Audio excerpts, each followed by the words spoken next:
This is Jordan Tower with JT News. Make sure you smash that like button, smash that subscribe button. Okay, so there's a lot going on. When something's a hot topic like this, you're going to get a lot of false stories out there. With the Big Meech and 50 Cent thing and BMF, this is the hottest topic of this week. It's bigger. It's just as talked about as the Kendrick Lamar Super Bowl, is at least in the hip-hop world, right? I see fake bodyguards up there saying they used to bodyguard for 50 Cent when I know that guy's not 50 Cent's bodyguard. I mean, 50 Cent, you'll see his bodyguards all the time. 50 Cent doesn't have the same. BMF didn't have bodyguards. They had people. They had soldiers. They moved in volume, okay? Now, 50 Cent is working with Meech. People were like, he knew he was a rat. Yes, he did. He knew the Tammy Cowan stuff when he did the deal. 50's not dumb, okay? But what's not going to happen is you're not going to try to get over on 50 and still maintain your false stand-up guy persona. This never folded stand-up realist guy ever persona, okay? No. Your flaws will be exposed. Now, 50 Cent works with the Flores twins, and someone brought this up. 50's working with the Flores twins. They're snitches. They brought down El Chapo. They helped bring down El Chapo with their testimony. He did a whole podcast and series on El Chapo and the Flores twins and snitching on them, basically. Snitching on him. So you're saying, oh, yeah, he works with snitches, right? At least he knows what he's getting into when he does it. The difference is they honored the business deal that they started with. They didn't come back later and be like, yo, man, this is our story. We deserve 100% of this. Thanks for getting the podcast off the ground. Now let us take it from here. But that's what Big Meech did when he got home. Big Meech always believed that somebody was going to help him. Somebody owed him to make him legitimate. You can even see in a letter he wrote to 50, right? Big Meech letter to 50 Cent. And a letter he wrote to 50 Cent from jail after this was a success, right? So in the beginning, he was very happy that somebody was going to take this on. Somebody was going to take on the BMF story and make it into a series.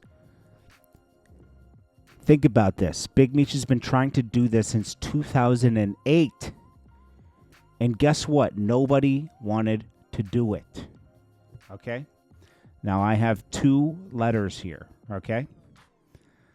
The first one is when the whole series started.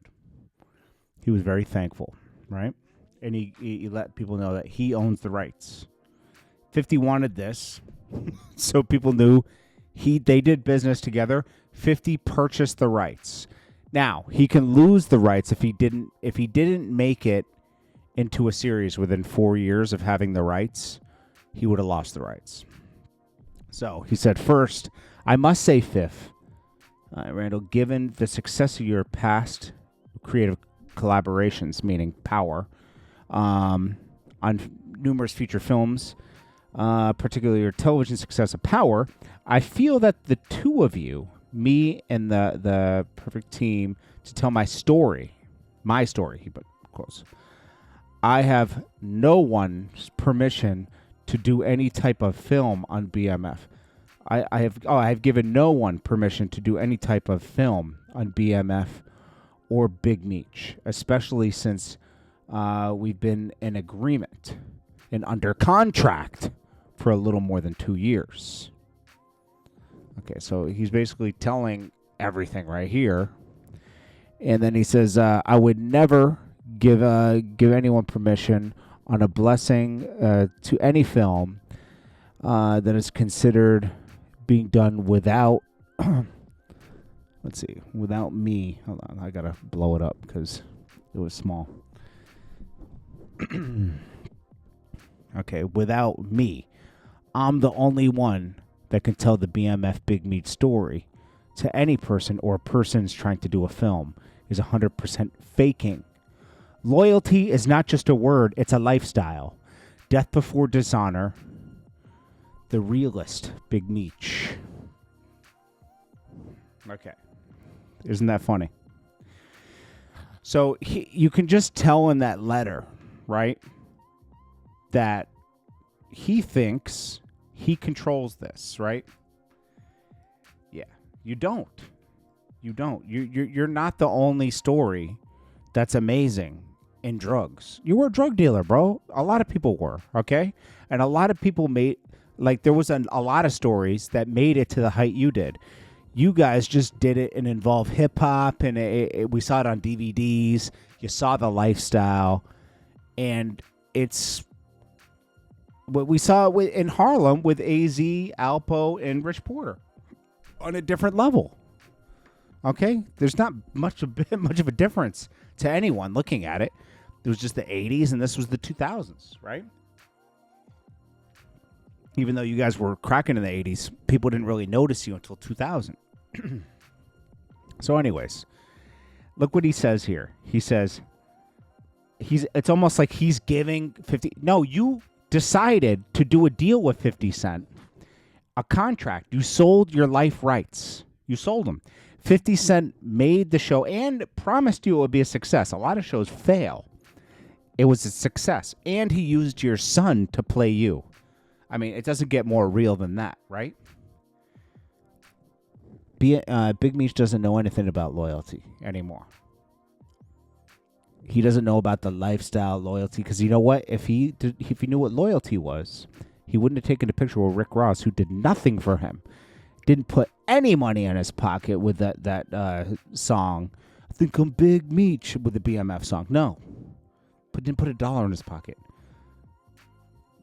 But 50 Cent, he gave him royalties, bought his life rights, and put $5 million in his son's pocket. Death before dishonor. You might as well hit the chopping block, bro, because you're dishonorable. So then, after the success, he writes this letter. Keep in touch so we can talk about the 3rd and 4th episode and whatever you out there doing, all positive vibes. I really love 50 for helping us make this happen. Notice 50 posted all of these, right? for making this happen. For us. It's like the only one to sincerely come through and put us on the 100% legitimate, successful path. And he never owed us nothing, but gave us everything. So you put that in quotations. He thinks that 50 Cent's building a business for him to come home to. When almost all the sports and entertainers that I've known almost all my life never spoke up or helped us get on the path to legitimacy. What 50 has done for me is priceless, and there's nothing we, meaning you and I, won't do for him if needed. Talk about Little Meech, right? Because this is a letter to Little Meech. Subject, life and death. This is done in 2021. I love you, son, with all my heart. You left your son for 20 years and you ruined his career as soon as he came home. For life and death, your dad, the real Big Meech. This guy's really caught up in being Big Meech. Not Demetrius Flannery, the real Big Meech. So 50 Cent said, where's everybody at? Know you was going to get around, all right, whatever. Just tune into BMF this weekend. Okay. 50's good at marketing. As soon as Big Meech came home, he thought 50 set this up for me. This is legitimate, successful path for us, meaning the family. And he thought he was going to take it over. This is what happened. 50 Cent was like, whoa. First of all, when, I keep telling you guys this, but I keep getting these comments in here, right? He got rid of Tammy Cowens immediately, who had his life rights and was handling his business. And so she's like, I just did all this for you. I was a informant. Her life was on the line. Her address was leaked and the Cuffy thing. She could have been killed doing his dirty work, right? And he thinks he's he thinks he's like absolved of all this, not knowing that there was a Frank hearing and there was other hearings of discovery in 2018 that pretty much connect the dots to him. You just have to be smart enough to link it. Anyways, that's what happened, and that's why 50 Cent's acting the way he is. He's like, you're not going to go against me, destroy the show, and also be known as the realest drug dealer ever that came home and be able to do $50,000, $100,000 bookings. No, your reputation's going to be toast after this. You'll be lucky to book clubs for $1,000 for walkthroughs.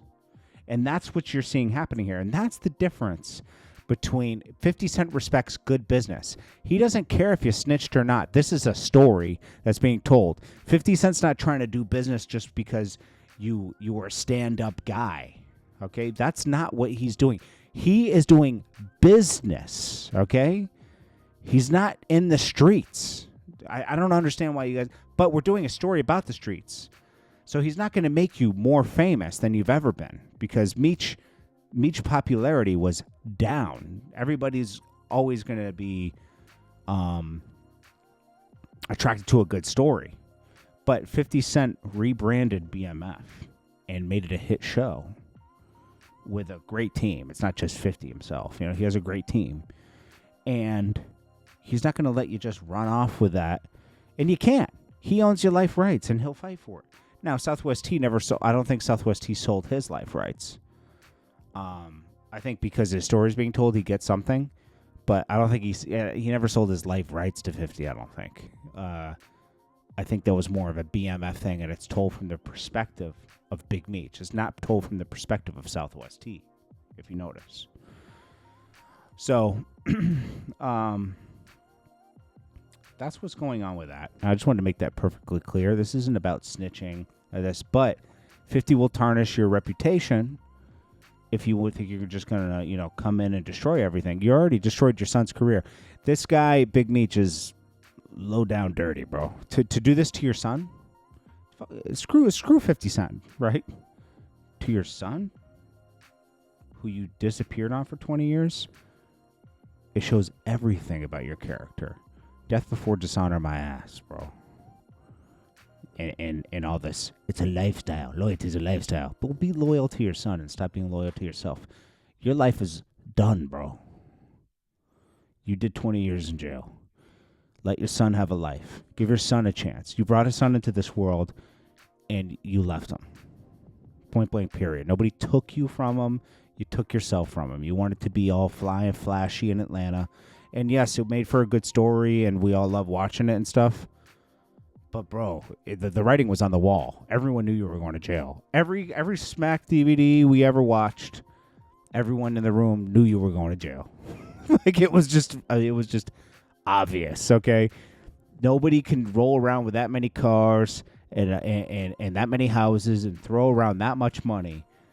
And there's no way you were ever going to be able to prove that was all legitimate money. You didn't have enough businesses set up. You weren't smart about it.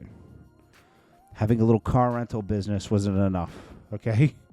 You would have had to have buildings. And you could have done that. But you decided to blow it on the music business. And you made things hot for you and your brother. And yeah, it exposed all weaknesses. Once that was exposed, once people started getting arrested and snitching on people, it was over. Cuffy now doing 27 years just for trying to keep in touch and keep it real with you in jail. He wasn't doing, he was a drug dealer too, but it's like he wasn't being loud like you were. Some people don't get caught. This is Jordan Tower with JT News. Make sure you smash that like button, smash that subscribe button. I'll check you guys in the next one. Peace.